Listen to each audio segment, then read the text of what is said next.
Moi!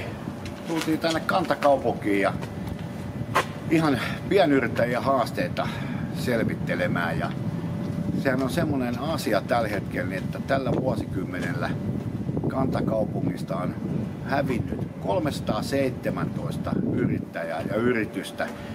Se on aika huolestuttavaa. Niin nyt ollaan matkalla ministeri Juvosen luo. Patriotti täällä yrittää kivijalkakaupassa. Niin käydään kyselemään vähän Juvosen ajatuksia, mitä haasteita on. Yes. No niin, moi ministeri Juvonen. Moikka, tultiin moi. kylään. Tervetuloa. Ja tässä komeen näköistä tossa ollaan juoksulabrassa ja syy siihen on erinomainen. Eli ollaan vähän huolestuneita keskikaupungin liikkeiden ja yrittäjien tilasta. Miten sä, Juvonen, näet tämän homman? Miten sä uskallat lähteä? Tämä on vuoden vanha nyt jotakuinkin. Tässä tilassa vuoden vanha, Joo. Kyllä. Ja sitä ne oltiin 4 vuotta tuossa vastapäätä Korkeavuoren kadulla. Ja 5 vuotta kohta tulee täyteen tällä ydinkeskusalueella. Joo, sä oot vanha konkari, mä muistan sut tuolta kauppakeskuksista ja kaikista. Ja sen takia nykyään on selkeästi haasteelliset nämä pääkaupunkiseudun yrittäjän paikat johtuen monestakin asiasta. Miten sä koet, mikä sun isoin uhka täällä on tai mikä täällä on vääryys tai juttu sua kohtaa, pienyrittäjän kohtaa? Kyllähän niin kuin tietysti parkkipaikat vähenee koko ajan kantakaupungissa.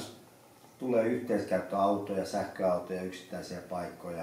Sitten ravintolalla on tietysti oma etuoikeus, ne saa terasseja. Tässä kesäaikana tai talolta varmaan 20 terassia tulee ravintolalla, joka on tietysti hienoa viihtyvyyttä, mutta totta toinen puoli, että ei ole niin kuin tasa-arvoista toimintaa kaikkien yrittäjien kohtaan. Tämä on aika yllätys mulle. Mä en ole ajatellut sitä noin. Kyllä nyt pienyrittäjä, joka kaikki on tiukilla, pitää ajatella asioita. Ja jos näin on, niin tässä on terveisiä viemistä tuonne valtuustopuolellekin, että pitää tasapuolinen olla kaikille sit pienyrittäjille. Ehdottomasti. No. Ehdottomasti. No. Että kyllä mun mielestä voisi tälläkin alueella pystyä vuokraamaan parkkipaikka tuosta myymälä edestä samalla tavalla kuin ravintolassa terassipaikkoja. Joo, ilman Mikä se samat kustannukset tietysti ja muuta, niin että voisin osoittaa kanta-asiakkaille, että parkkipaikka löytyy. Että ei tarvitse mennä kauppakeskuksia ja ajaa tuonne pitkin kehäteitä ja muuta. Niin. Se oli mun mielestä fiksu veto. Hei, tohon käteen mä lupaan sulle, että vien asiaa eteenpäin.